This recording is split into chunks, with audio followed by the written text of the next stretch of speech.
A ver, tanto que conversar siempre sobre la educación, además en medio de una discusión profunda sobre la reforma educacional, pero cada cierto tiempo vamos conociendo estudios, vamos conociendo, por ejemplo, resultados del CIMSE. Se supo esta semana los de sexto básico. En cuanto a escritura, las mujeres salen mejor que los hombres en escritura, pero hay muchísimo trabajo por hacer. Hay un problema también fuerte con que los niños escriben a mano cada vez menos, privilegian el uso de equipos tecnológicos, pero también hay problemas dentro de la sala de clases. ¿Qué se les enseña? ¿Cómo pueden organizar también sus pensamientos, sus argumentos, donde había bastante déficit en el último CIMSE? Nos acompaña esta mañana Lorena Medina. Ella es investigadora del Centro de Estudios de Políticas y Prácticas en Educación del CEPE de la Universidad Católica. Lorena, ¿qué tal, Lorena? ¿Cómo estás? Buenos días. Muchas gracias. ¿Por qué es importante que niños y niñas desde muy chiquititos escriban? Y no solo en el celular, digamos, sino que escriban de manera manuscrita.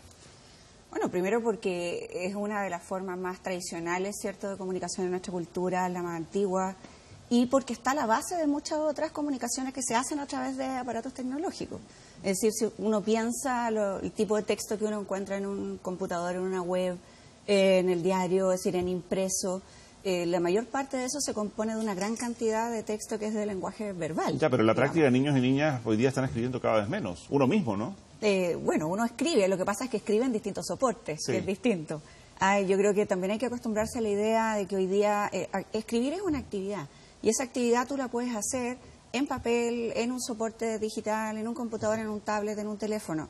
El punto es, de fondo, saber adecuarse a cada uno de esos modos o medios de comunicación y a las situaciones comunicativas en las que uno se desenvuelve. Ahora, el tema de escribir a mano, de escribir el manuscrito, sí, en el desarrollo de las habilidades, del intelecto, de la inteligencia, de la maduración neurológica incluso de un niño, ¿es importante? O sea, claro que es importante, digamos, siempre hay un desarrollo ahí que tiene que ver, por ejemplo, con el que tú hagas el trazo de una letra, nosotros decimos un grafema, ¿cierto?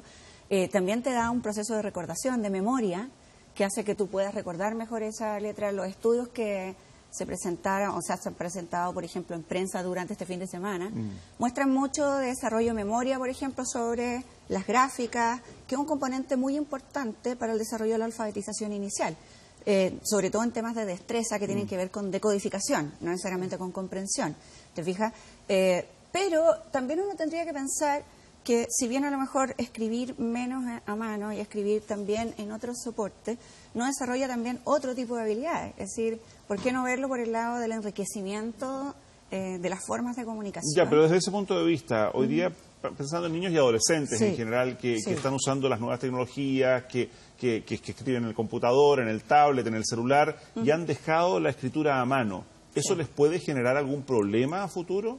¿O es una oportunidad, tal vez, de, como dices, de desarrollar otras habilidades? O sea, yo creo que tiene un poco de las dos cosas. No son dos cosas que se choquen o que se topen. Yo creo que el problema es cuando tú dejas de hacer uno y solo produces o escribes en un solo medio todo el tiempo. O sea, lo que deberíamos hacer es el esfuerzo porque los niños escriban en todos los soportes y lo hagan en todos, acorde al tipo de lenguaje que se usa ahí. Todos nosotros los adultos escribimos, mandamos WhatsApp, ¿cierto? Escribimos en tablet, en computador, y lo hacemos todo el día y la mayor parte del tiempo. Entonces, claro, pero porque uno aprendió a escribir a mano o en papel, digamos. Entonces, en el fondo es no dejar de hacer la otra actividad. Lorena, y a propósito, conversábamos antes de entrar a esta entrevista de los resultados del CIMSE, que son de escritura, no de la caligrafía, sino de cómo organizan nuestros niños de sexto básico su redacción, su pensamiento, por un texto informativo, un cuento, qué sé yo, una editorial, una argumentación, ¿verdad?, de opinión. Ustedes en la Católica has hecho también estudios para el Mineduc, y tú dices que hay un problema dentro de la sala de clase, que no te sorprenden estos resultados, porque pareciera que esto no se enseña, que los niños no escriben en clase. O sea, los niños escriben en clase, pero el problema es que normalmente es mucho menos lo que escriben que lo que leen o lo que... En términos de escribir textos extendidos, decimos nosotros, ¿no? Discursos extendidos. Los niños escriben mucho en clase, pero normalmente escriben más enunciados cortos, digamos, en respuesta a tareas específicas. No necesariamente desarrollan un texto largo, y eso por varias razones. La composición. Exactamente. La antigua y querida composición. Mis vacaciones. Mis vacaciones. Pero si ustedes recuerdan esas tareas de composición por antigua, algo es, ¿no? a uno le daban la tarea y uno tenía que escribir. Y el fenómeno ese de la hoja en blanco que uno estaba un montón de rato pensando. ¿Por dónde parto? Exactamente. Perdona, porque Lorena, no necesariamente te enseñaban a escribir. No sé si me explico. Una cosa es aprender a escribir en el sentido de aprender a escribir, la destreza de escribir. Y otra cosa es aprender a producir un discurso, un texto coherente, que exprese una idea. Son procesos Lorena, que perdón, no van de pero la es que mano. a partir de los resultados de SIMS, yo esta semana escuchaba a algunos profesores, incluso algunos dirigentes del gremio, decir es que primero con 40 alumnos por sala no alcanzamos a corregir textos muy desarrollados, y por otra parte algunos profesores, yo los he escuchado decir, yo no estoy capacitado. Yo salgo de la enseñanza de pedagogía general básica y no tengo las habilidades como para enseñar a escribir o corregir ciertos textos. Sí. ¿Es así? ¿Es tan dramático? Nosotros lo que hemos visto hasta ahora, o sea, primero decir lo que te refería respecto a la evaluación, es cierto, es mucho más costosa y es cierto que tenemos una cantidad de niños en sala que no es la más adecuada. Yo creo que eso es un problema que tenemos que reconocer y ver la forma de arreglarlo. No es igual trabajar con 40 que trabajar con 25, ¿te fijas? ¿Qué sería el óptimo? Que sería entre 20, claro, sería el óptimo. Yeah. Ahora, hemos visto muy buenas salas de clase con 40 niños donde se discute, se dialoga y se puede hacer. O sea, yo misma he tenido 45 en aula, digamos, y he podido trabajar.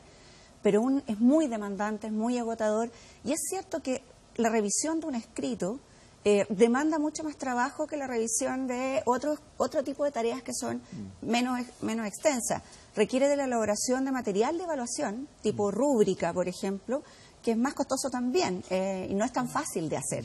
Entonces, evidentemente, es difícil. Ahora, que la formación de las universidades, yo creo que ahí estamos haciendo una autocrítica importante, por lo menos nosotros en la Facultad de Educación, estamos en este minuto, el Ministerio propicia un fondo que tiene que ver que se llama Convenio de Desempeño, que tiene que ver con mejorar justamente la formación de profesores. Nosotros estamos rediseñando en este minuto todos nuestros cursos y un cambio fundamental que hicimos fue que normalmente las mallas curriculares de las pedagogías, y en eso los profesores que llevan más años de servicio pueden haberse sentido afectados, son mallas en las que tú tenías durante los 4 o 5 años de carrera 2 cursos de didáctica del lenguaje, es decir, de cómo aprender a enseñar a otro.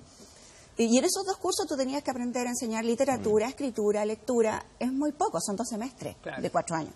Hoy día nosotros tenemos en nuestra malla un semestre entero, tenemos 5 cursos de lenguaje que se distribuyen alrededor de los 5 años. Claro. Y hay un semestre entero para aprender a escribir, un semestre entero para aprender a enseñar. Que me aprendan, que me enseñen para yo poder enseñar. Exactamente. Lorena, un millón de gracias por haber convenido a conversar con nosotros esta mañana. Lorena Medina, entonces, de la Facultad de Educación de la Católica, conversando sobre los resultados del SIMS y también la importancia de cómo escribir y qué escribir en nuestros Gracias. Gracias.